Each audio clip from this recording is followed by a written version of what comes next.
Hey everybody, Ed here with the Digital Digest, and today I wanted to give you guys the digitally digested segment for the Google Nexus 7 tablet. So I've spent enough time with it to give you full impressions, and so far I'm really enjoying this tablet. But of course, like any product, there are downsides to it as well. So I'm going to try to cover everything. As you can see right now, I've got Chrome open.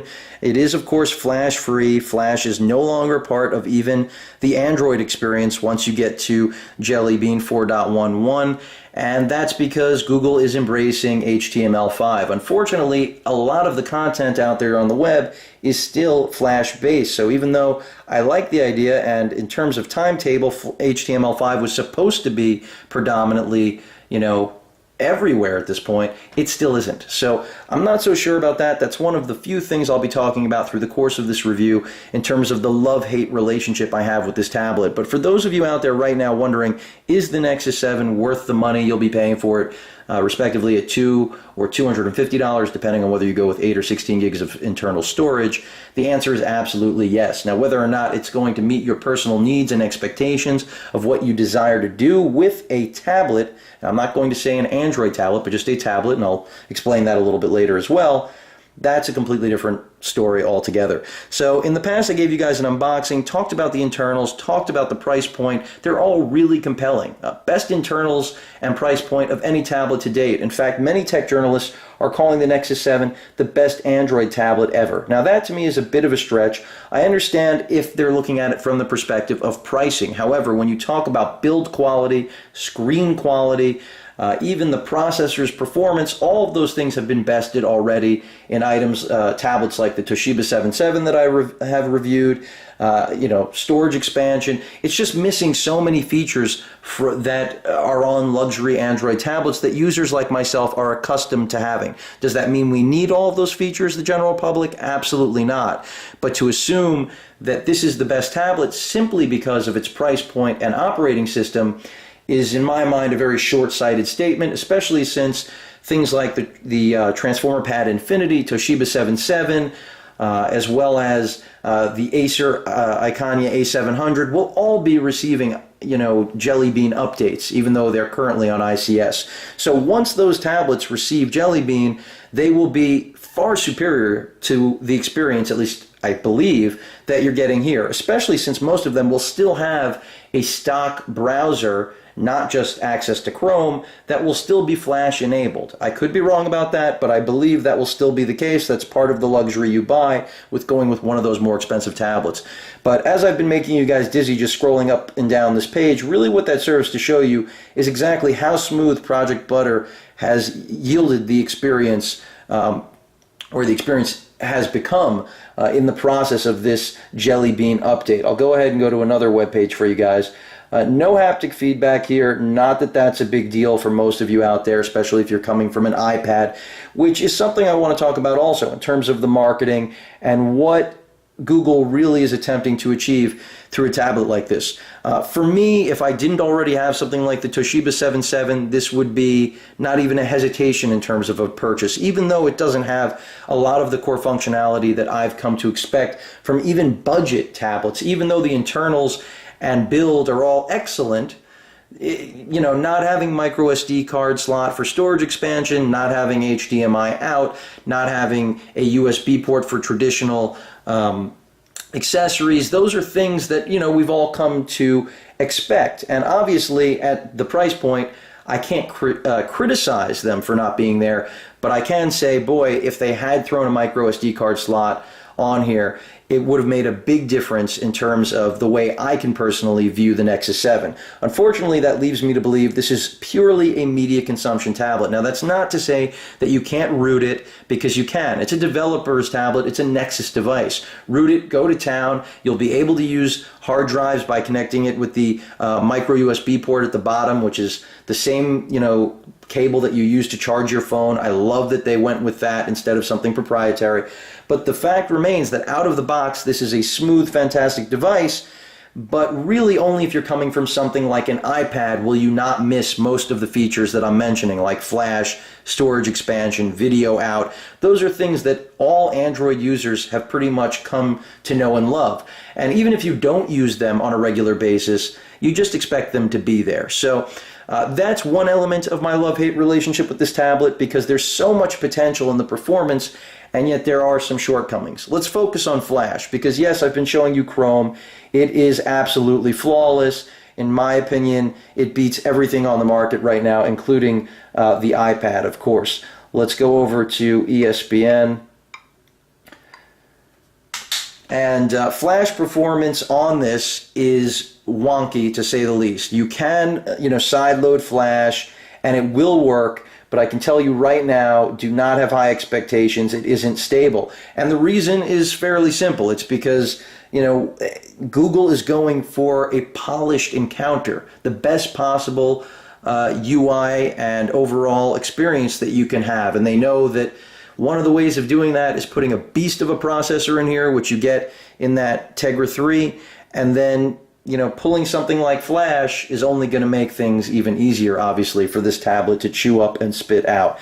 But overall, Chrome is very good. Just keep in mind, if you do the sideways, the side loading of Flash, it's not really side loading, but just install Flash on here, you're not going to get great results. And also, obviously, it's not going to work with Chrome. You're going to have to use Dolphin HD. I don't believe you can even use Mozilla's browser. It's in beta still. It doesn't work with Jelly Bean. So you're going to be stuck using a wonky version of Dolphin. So I really don't recommend trying to install Flash on here. Obviously, once you get a ROM on here designed to run Flash, then you're in a whole nother ballpark. But for the average user that's going to buy this as, an everyday tablet and doesn't want to play around with rooting or anything like that, or putting on custom ROMs, just know in advance there is not going to be a Flash experience. So in order to really counter that, they have optimized a lot of their applications for the tablet experience. After all, this is a 1280 by 800 resolution display, which is the standard now on all Android smartphones, which is going to make development for general applications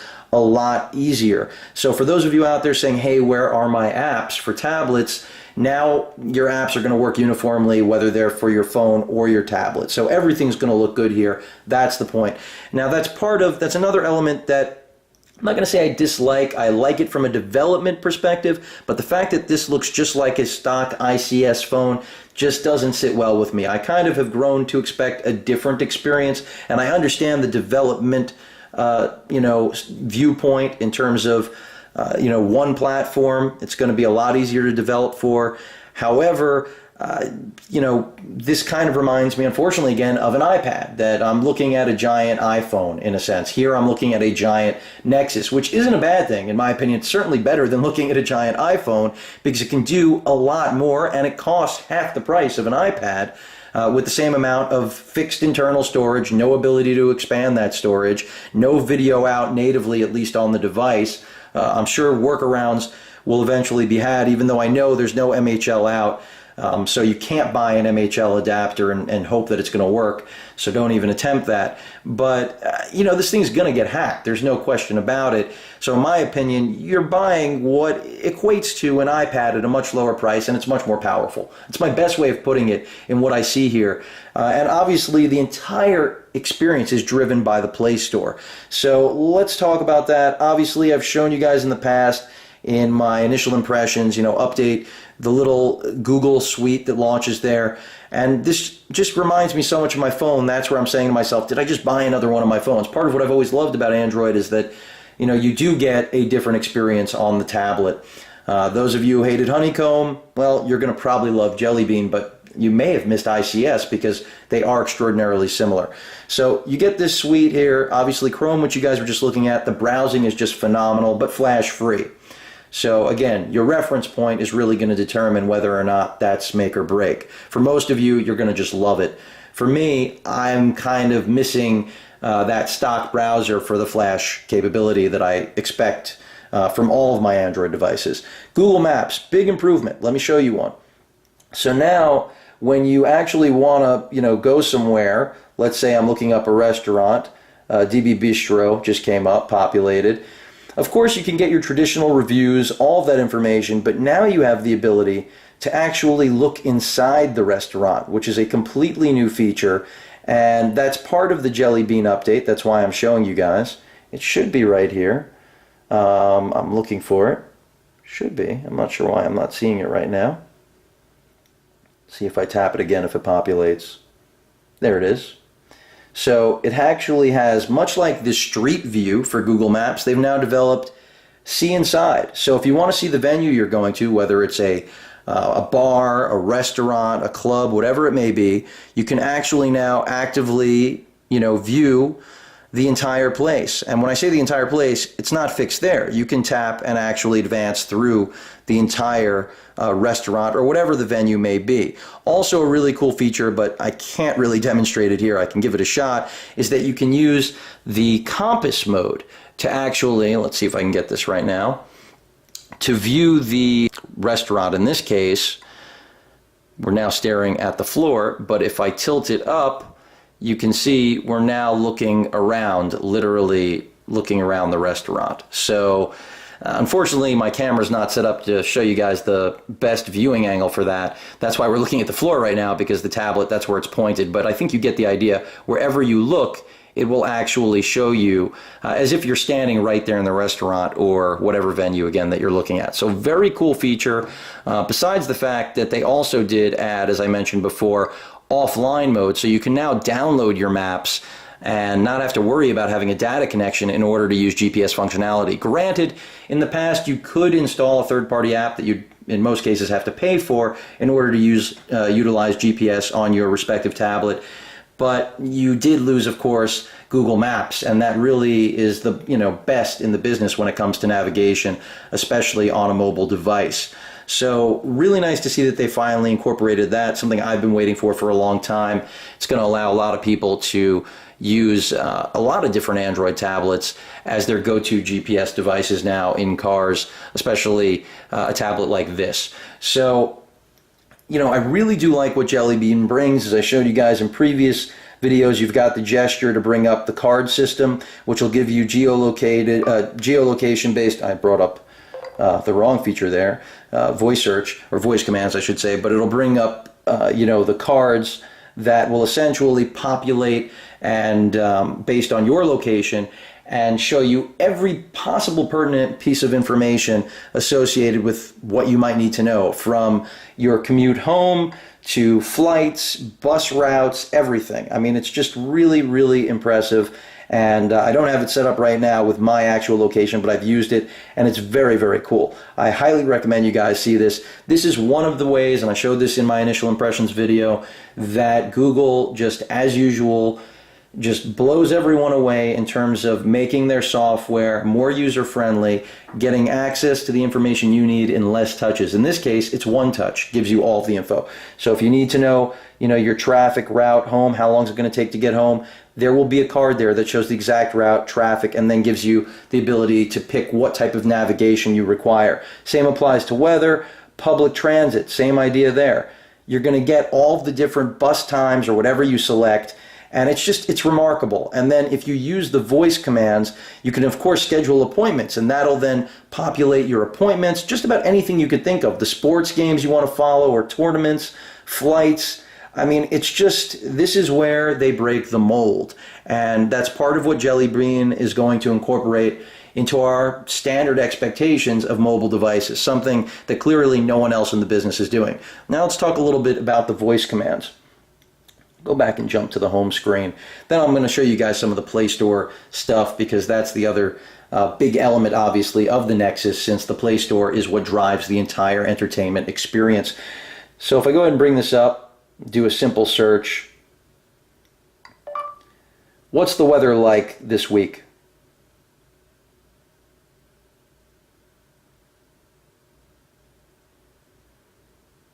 Try that again. It doesn't seem like it caught. What's the weather like this week?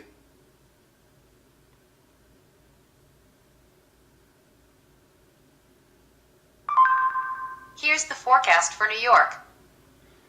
So it brought up not the entire week, but most of it, certainly enough, the balance, which is all that I was asking for anyway. And you see, you don't get that Siri-esque experience, and I actually prefer that. I don't want to be talking to a computer. I'd rather be requesting information from one, and if I can do so with my voice, That's a great thing. A lot of people aren't comfortable doing that. I don't really have a problem with it as long as you're not asking something awkward. You shouldn't be too embarrassed. I don't feel like I'm talking to my device. I feel like I'm getting access to information more simply.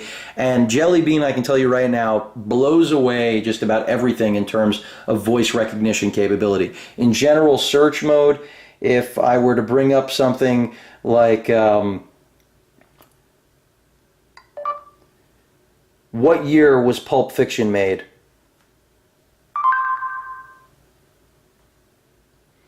You get your results. Now, if you notice, beyond the general results that you'll get, you're also now having the ability to check out image results, places, news, and more. So more of the incorporation of the entire Google search experience being leveraged.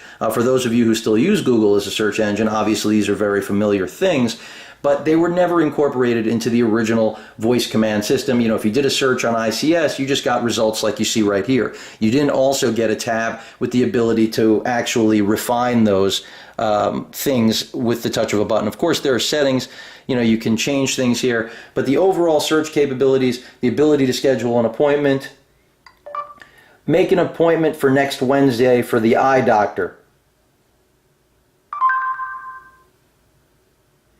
Okay, that didn't work out. That's probably my fault. I think I just addressed it incorrectly in terms of scheduling appointments. But the point is, I've used it in the past. It has worked well.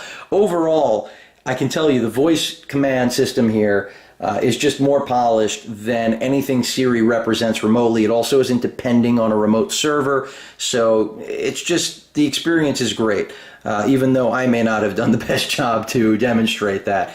As far as the actual Play Store, because I want to touch on that. Before I do that though, battery life, something all of you have to be wondering about.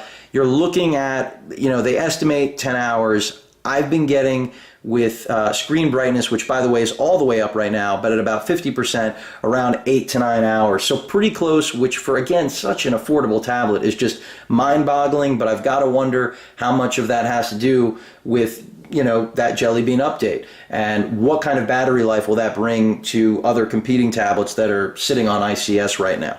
Of course, they don't compete though in terms of the price point at that 250 mark. So back to the Play Store, which is what I was going to talk about.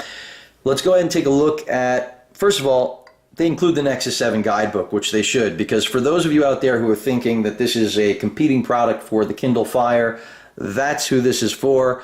I mean, they want you to be able to figure out how to use your device. I have this right now in night mode. That's why everything is dark. Obviously, you can go with day mode. You'll have white background instead. Nothing new there. The e-reading functions on this, you know, tablet have been great. I really like it. It certainly is optimized for it. There's a reason the device always stays in portrait mode. That's why I haven't been showing it to you guys in landscape. The actual home screen, this one, cannot go out of portrait mode. Another reason I'm reminded of my smartphone, unfortunately, which is, again, part of that love-hate that I've been speaking about, but there's clearly a lot more love, and hate is really too strong of a word for what, in my opinion, redefines the entire tablet market right now. So, but I'm just giving you guys an idea of, you know, the relationship I have with the Nexus 7, because there are so many things to like, and yet little things that Google has done, which are clearly geared more towards profitability than functionality. So let's talk about that profitability, which is the Play Store, which I don't blame them. That's the model Apple's succeeded, you know, so well with. And even when I think about what, you know, Microsoft has done with Xbox, that's what I view, you know, Google doing here. They're bringing in the Nexus 7, really low price point.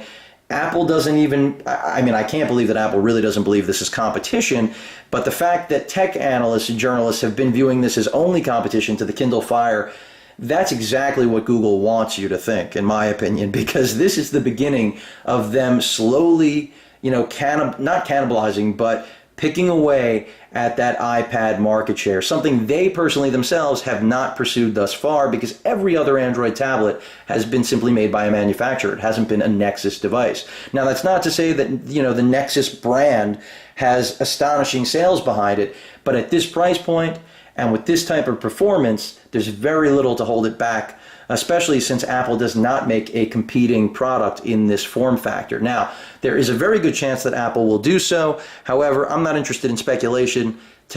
Technology and the market itself is always represented by what is available now, and you're looking at it. So obviously, this is one of the best 7-inch tablets, if not the best 7-inch tablet on the market right now, especially at its price point. Obviously, I think something like the Toshiba Excite 7.7 is a far superior product all around, can't be compared, but it's also twice the price, so we shouldn't be comparing them. Also, that tablet will eventually get Jelly Bean, so then what? I mean, then the Nexus 7 obviously will be waiting for its next update, which of course you'll be getting because Google's behind those updates, whereas with Toshiba or Samsung, you're going to be sitting on your hands in many cases. So Asus is really the only exception, and of course they made this tablet, so that's a win-win in regard to updates, and that'll also benefit all of you out there who own any Asus tablet, because now they clearly are the lead Nexus partner, so that's going to only correlate with great updating, which they've already been doing before becoming this official partner. So the Play Store, they couple transformers with the actual device. It plays back nicely. It looks good on the screen. Play it for a second for you guys. I'll actually take it into landscape for this, if it allows me. And I'll mention a design flaw while we're here in landscape. You can see all my fingerprint marks there on the screen. Just skip ahead. And this is in HD.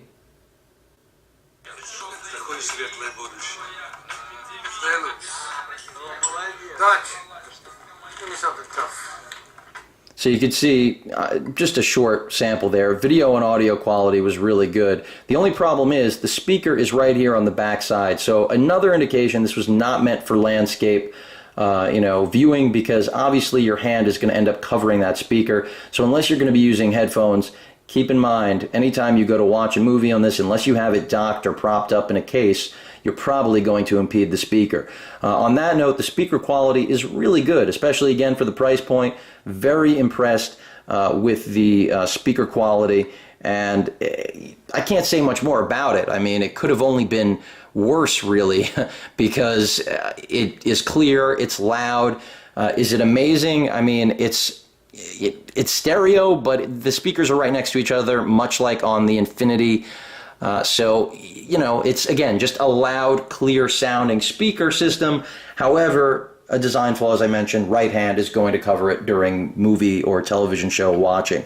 So, just another cue, like I said before, that this is a portrait, not a landscape tablet, something I don't personally prefer, but most of you out there, again, I'm going to keep referencing this. If you're coming from the iPad, you're going to be right at home with this. There's zero lag on this tablet. Everything is very smooth, and since you're not accustomed to having flash, and I'm not mocking anyone now, so I don't want this to be taken the wrong way, this is factual. Since you don't have flash, since you're not used to having expandable storage, stock video out, those are things you're not going to miss. And most of you don't care about. In fact, there are plenty of Android users that don't care about those things, and that's why this is going to be such a blockbuster, and it's still sold out everywhere right now. Back to the Play Store. So you saw the video offering, and by the way, they do obviously have a whole host of rental and titles to both rent and purchase. By mistake gestured and brought back up the card system. So really good selection there. As far as their bookstore, it's what has been out there. You can go through all different settings, so you can keep the book on the device. I mean, you guys can read, so I'm not going to read this all aloud to you. Font changes, your mode, that's where I set it to night. I prefer night usually, but there is the day mode, and you've got your page turning effect that has been around now for quite a while, nothing new. But just no lag. Everything is butter, just as it is called in terms of the program to, the project to develop this version of the Android OS. As far as the bookstore, again, really good offerings. The interface is nice. No one's going to be disappointed with it. As far as their magazine offerings, well, this is the bookstore, which I just showed you guys. The magazine offerings, also really nice. They give you some, complimentary magazines to read, just like they give you the $25 Play Store credit out of the box, because they want to get you hooked on the Play Store. I mean, that's the idea. No different than Microsoft wanted you to buy the console so that downloadable content and software is where they were going to make their bang for their buck there on their investment in selling you a console at a loss, where here Google is doing even better. They're not selling you this tablet at a loss, and they're going to, of course, hope that you're going to get vested in the Play Store. That's something still that Google's been working really aggressively to get traction with, and that's what the Nexus 7 really represents. You know, they need to have people support the Play Store in the same way that Apple has established, iTunes and its ability to be a marketplace for all media. Obviously, that's what Amazon has also done on the Kindle Fire, but there's no way that you could compare this to the Kindle Fire, because this can run circles around it in just about every department, including the fact that it's actually, lighter and better built, in my opinion, even though it's plastic and the Kindle Fire has a metallic build. The Kindle Fire is a brick. It just looks like it's from another generation compared to this.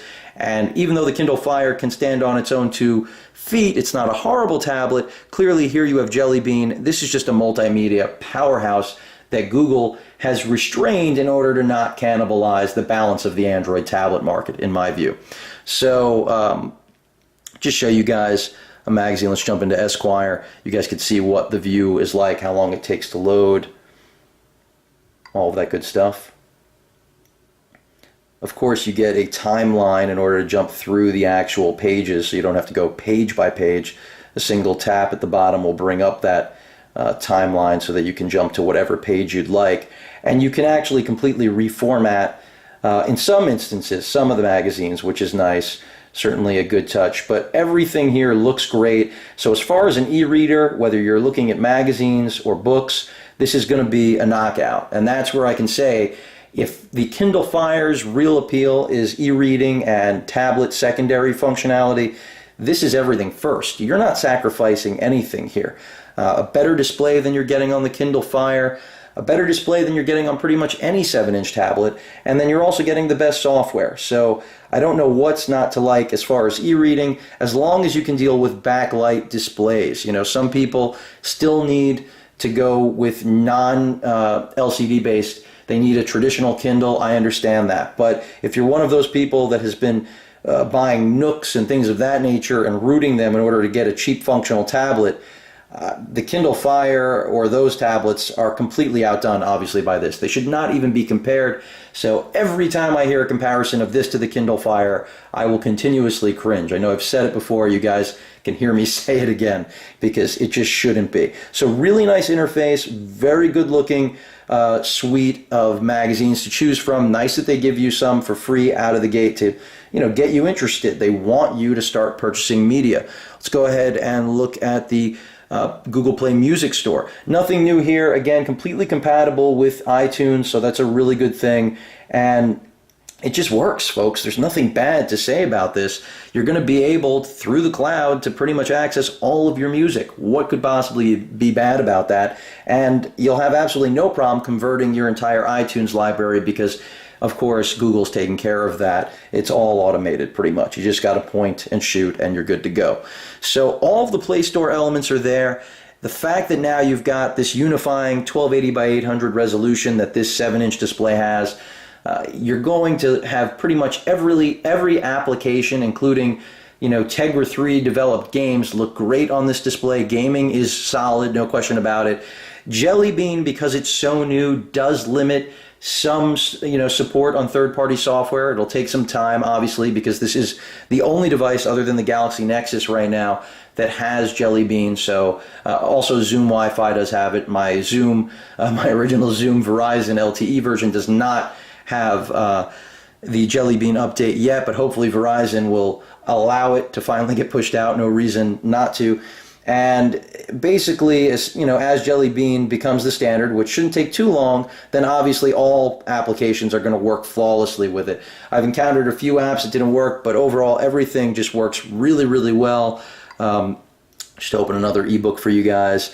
The idea is simple, just like with the magazine. You can jump through chapters with a timeline at the bottom, as well as just go through by page.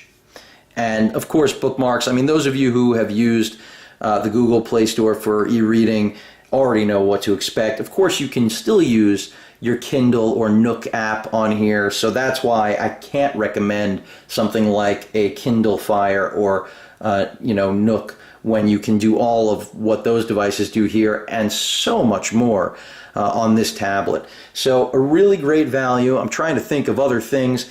Of course, missing micro SD card slot for storage expansion. I've mentioned that several times. And that's a big gripe for me personally, because there's so much power here, and yet, without leaning on the Play Store, you're pretty much, confined to that very small amount of storage space that you have, which I think on the 8 gig you end up with around 5 gigs, and here with the 16 it ends up being around 12, I think, or 13. Maybe it's 14, I don't remember. The point is that that's not a lot of space, especially when you start downloading Tegra 3 games. And if you really are going to use the Play Store the way Google wants you to, granted, a lot of things can be stored on the cloud, like the movies and music through, the Play Store. Other things, like I just mentioned, the games, those Tegra 3 optimized games, the THD games, those can be gigantic. And then when you start downloading maps, that's why I can tell you guys right now, do not bother with the 8 gig version unless that's going to grandma or grandpa, who really are never going to use this for anything beyond email and browsing the web, if even that. That's who that 8 gig device is for. Someone who's really on the fence, or frankly, that just doesn't have the budget. But it is a dead-end solution in my opinion. The 16 gig at least gives you a little bit of space. After all, I do think in the coming future, despite the dependency on the cloud, we're going to see storage capacities, at least the standard, the lowest entry point storage capacities, go up. I think 32 will become the new 16. It's about time, considering we're almost in 2013. We're getting there. We're not so far away. But overall, this tablet really leaves me with nothing but good things to say, which is why you guys have gotten over 30 minutes of analysis here on it, because it really does represent a trend in the market, a complete change, a redefining of what we're going to expect from tablets at different price points. So while there are things that I'm not in love with about the Nexus 7, the overall package really makes for one of the best tablets on the market, and then the price point is just a bonus. So, one of the few instances where I can say not only are you getting best bang for the buck, you're also getting one of the best tablets on the market. But I have to premise that again by saying that I don't know where the tech journalists are coming from when they say this is the best Android tablet ever, because it's simply missing all the features that Android users in general have come to expect on a regular basis, as I've mentioned. So again, if you're coming from an iPad, you're going to love this device. You're going to wonder why Apple didn't make it first. But if you're coming from something like the Transformer Prime or another high-end 10-inch tablet, or even if you're looking at something like the Galaxy Tab 7.7, which is older, but I won't compare the Toshiba 7.7, even though they have the same processor, because you've got the storage expansion, you've got a dock with HDMI out and USB ports. That thing can turn into a computer. This will turn into a computer if you're ready to go on a hackathon.